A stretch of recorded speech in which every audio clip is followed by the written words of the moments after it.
pusimos a grabar en esta reunión. ¿Por qué E es igual a X? ¿Qué pasó con el 2? ¿En qué parte? ¿Por acá abajo? A ver, me voy a correr esto para acá que no te veo.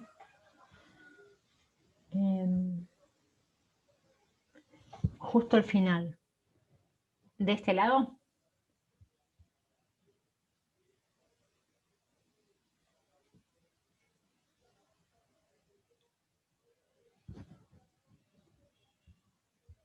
Del otro lado. Bueno, vamos de vuelta con eso. Miren, habíamos dicho que para que una multiplicación me dé 0, un factor tiene que ser 0 o el otro tiene que ser 0. Este ya lo resolvimos por ahí. Esta parte de la ecuación la volví a copiar acá. Logaritmo de x menos 2 igual a 0. ¿Sí?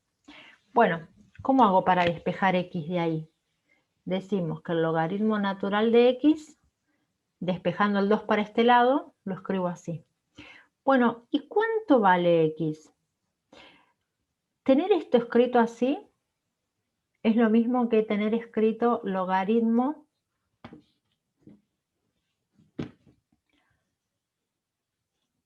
con base en el número e, en lugar de logaritmo natural, es lo mismo que escribir logaritmo en base e de x igual a 2. Y por definición del logaritmo, ¿qué decimos? Que x es igual a la base del logaritmo elevado al resultado, e a la 2. ¿Sí? ¿Se acuerdan la definición del logaritmo? El logaritmo en base b de un número a nos da otro número c siempre y cuando se cumpla ¿qué cosa? Que la base elevado al resultado nos dé el valor a. En nuestro caso, la base elevado al resultado nos da x, que es lo que escribimos acá. Bueno, yo escribí la x del otro lado, pero bueno, es indistinto eso. Esta forma de resolverlo directamente tiene relación directa con la definición del logaritmo. Nosotros estábamos, es decir, esta expresión sería esa, ¿sí? Si nuestra incógnita fuera a, tendríamos que hacer ¿qué cosa? La base elevada al resultado, b a la c. En nuestro caso la base es c, el resultado es 2. Por eso es que el valor de x lo encontramos elevando la base al cuadrado. ¿Se aclaró un poquito?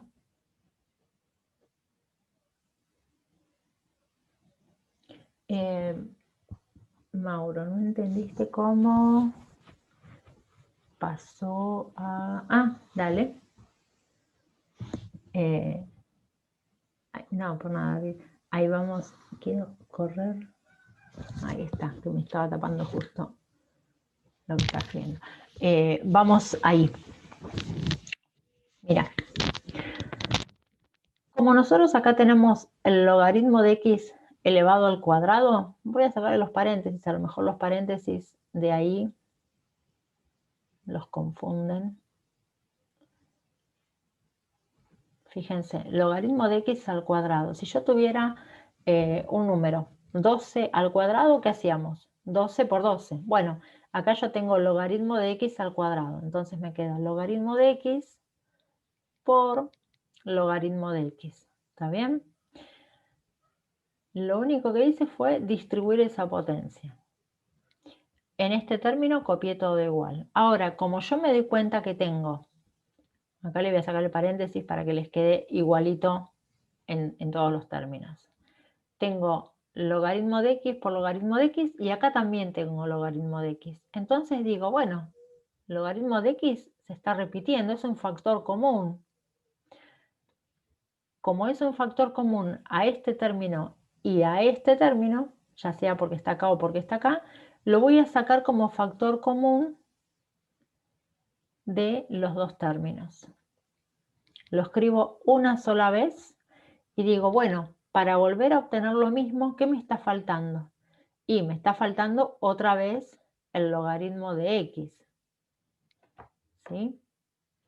Si yo hago distributiva, este por este, me devuelve esta expresión de acá. Si hago logaritmo de x por menos 2, me devuelve este otro término, ¿sí? Lo que hice fue eso, sacar factor común, logaritmo de x, entre todo este término y este otro. No, no hay problema, obvio. Genial, genial. Siempre pregunten, no se queden con las dudas porque no cuesta nada, es un momentito y ya con eso uno termina de entender el ejercicio. Bien, bueno, excepto que me quieran preguntar alguna otra cosa, ¿avanzamos? Bien, los demás ejercicios son bastante parecidos, son para que apliquen propiedades, así que nos vamos a...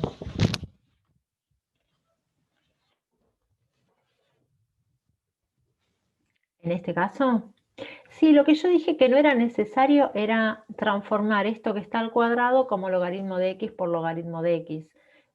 Si ustedes se daban cuenta, podíamos directamente este paso evitarlo y pasar acá abajo. Pero bueno, como les quede más claro, si ustedes quieren escribir 10 pasos, 2 pasos, eso depende de la comodidad de cada uno. A veces se hace un plomo en el sentido de repetir y copiar igual, pero por otro lado garantiza que uno no se olvida cosas, escribiéndolo un poquito más detallado, ¿sí? Si necesitan escribir más pasos, no pasa nada. La cuestión es que estén bien aplicadas las propiedades, bien resueltas las operaciones. Eso sí es importante, pero si alguien lo hace, no sé, en 3 pasos y otro lo hace en 10 y los dos llegan bien a la respuesta sin hacer macanas, está perfecto. No se evalúa la cantidad de pasos, sino que el razonamiento esté bien hecho y que se apliquen bien las propiedades. Bueno, nos vamos yendo a trigonometría.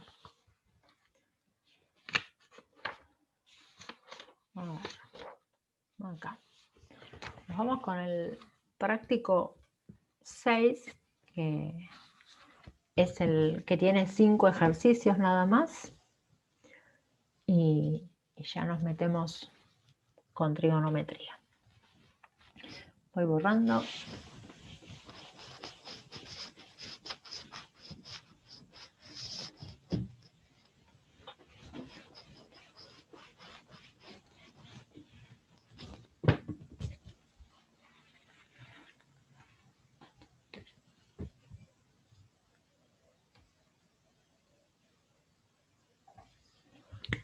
Bien. De trigonometría,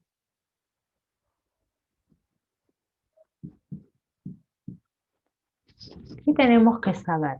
La parte que vamos a ver ahora tiene que ver con la resolución de triángulos. Entonces vamos a recordar un poquito de las razones trigonométricas, ¿sí? Y cómo es necesario trabajar con triángulos rectángulos y reconocer en el triángulo rectángulo los catetos y esas razones. Supongamos que yo tengo este triángulo, que algunos dirían se te va a caer del mapa, como quien dice, porque no está apoyado, porque en realidad normalmente lo que hacemos es, como quien dice, apoyar el triángulo, ¿sí? No hace falta. La cuestión es que sepamos de qué tipo de triángulo estamos hablando. En este caso, si yo le dibujo un cuadradito, lo voy a dibujar ahí, ¿qué me está diciendo? Que se trata de un triángulo rectángulo, ¿sí? Con el simple hecho de que un triángulo tenga un cuadradito en alguno de sus ángulos, ya nos está diciendo que es un triángulo rectángulo. Ahora, ese triángulo rectángulo tiene otros dos ángulos que necesariamente son agudos. No habría posibilidad de que fuera un ángulo rectángulo y alguno de los otros rectángulos u obtuso, porque la suma nos tiene que dar 180. Entonces, la única posibilidad que nos queda es que los otros dos sean ángulos agudos, o sea, entre 0 y 90. grados. Bien, si yo marco este ángulo de acá, por ejemplo alfa, acá tenemos que diferenciar al ángulo que está enfrente del ángulo alfa, lo llamamos, perdón, al ángulo no, al lado que está enfrente, lo llamamos cateto opuesto. Está justito enfrentando al ángulo. Y al que está pegadito, a ver, voy a cerrar la ventanita esta, al que está pegadito a este, lo llamamos cateto adyacente. Siempre con respecto al ángulo agudo. Y como recordarán, al lado que está enfrentando al ángulo recto, que además es el más largo, es al que reconocemos como hipotenusa. Bien, ¿vamos bien? Ahora, ¿siempre alfa va a ser el que esté dibujado del mismo lado o puede que alfa lo ponga acá? Sí, yo puedo tomar cualquiera de los ángulos. Lo que tengo que tratar es de no confundirme cuál es cada cateto. A ver. Claro, tal cual, David. Sí, no había leído antes. El de abajo es el adyacente. Bueno, entonces, miren esto. Si yo dibujo ahora un triángulo así y digo que este es el ángulo recto. ¿Se acuerdan que dije que siempre teníamos que, si hablamos de relaciones trigonométricas, de razones trigonométricas, decir cuál es el ángulo recto? Si yo ahora digo que el ángulo alfa es este, el que está enfrente es el cateto opuesto. Siempre la relación es esa. El que está enfrentado es el opuesto. El que está pegadito, este de acá, es el adyacente. Y la hipotenusa siempre la vamos a tener enfrentando al ángulo recto. Bueno, esto es lo que hay que tener en cuenta cuando nosotros trabajemos con las razones trigonométricas. ¿Qué pasa si en lugar de considerar el ángulo alfa, yo considero el ángulo beta? Bueno, la hipotenusa va a seguir siendo la misma, pero el que antes era cateto adyacente, ahora va a ser cateto opuesto con respecto a beta. Y el que era opuesto de alfa, ahora con respecto a beta, es el adyacente. ¿Sí? ¿Por qué? Porque estoy cambiando el ángulo con el que estoy tomando la referencia. Bueno, en base a esto definimos las razones trigonométricas. Voy a borrar de acá y vamos a quedarnos con ese dibujito de ahí. ¿Qué definíamos? Seno del ángulo alfa como cateto opuesto dividido hipotenusa. Coseno de alfa, cateto adyacente, dividido por la hipotenusa. Es decir, divido la medida del lado con la medida del lado. Y tangente del ángulo alfa como cateto opuesto dividido cateto adyacente. ¿Qué nos da en todos los casos? Nos da un número. En el caso del seno y del coseno vamos a tener números, si después trabajamos con funciones trigonométricas, ¿no? En este caso entre 0 y 1. Después vamos a tener, para el caso de las funciones trigonométricas, entre -1 y 1. Para el caso de la tangente, vamos a tener valores mayores que 0, ¿sí? Valores positivos para las razones trigonométricas en triángulos. Bien, con esto nosotros podemos, bueno, se me cayó el fibrón, conociendo dos lados, encontrar el valor del ángulo, o conociendo un ángulo, averiguar alguno de los dos lados y además conocemos el otro. ¿Está bien? Es decir, vamos a poder con 3 datos, 2 lados y un ángulo, determinar alguno de ellos que nos esté faltando. Por eso lo usamos en la resolución de triángulos, decimos. Bien, y ahí vamos a adentrarnos en los problemitas. Como para que recuerden, de acá es donde sale esa frase que todos recuerdan. Seno opuesto sobre hipotenusa, so, coseno adyacente sobre hipotenusa, so, K, y tangente opuesto sobre adyacente. SOHCAHTOA, ¿sí? Seguramente lo escucharon nombrar 1000 veces. Bueno, es una manera práctica de recordar las fórmulas de las razones trigonométricas.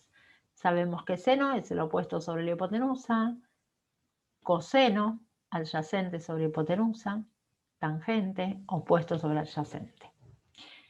De alguna manera, si me acuerdo esto, obviamente tengo que acordarme que es una relación, ¿no?, entre los lados. Puedo recordar esas fórmulas.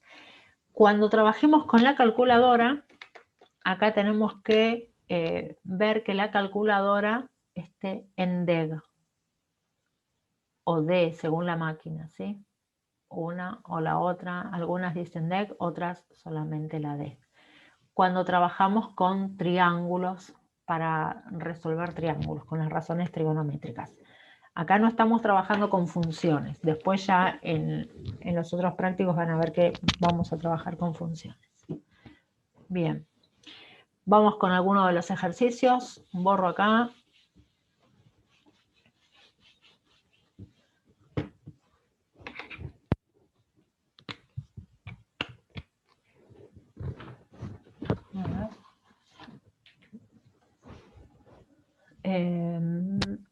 Vamos con el 1. Dice, calcular la medida de la superficie y los ángulos de un triángulo isósceles. A ver, queremos calcular el área, o sea, la medida de la superficie, y ángulos de triángulo isósceles. Sabiendo que A y B miden 7 centímetros y que C mide 6 centímetros.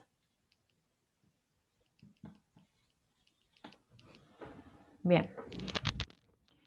Acá tengo preguntillas.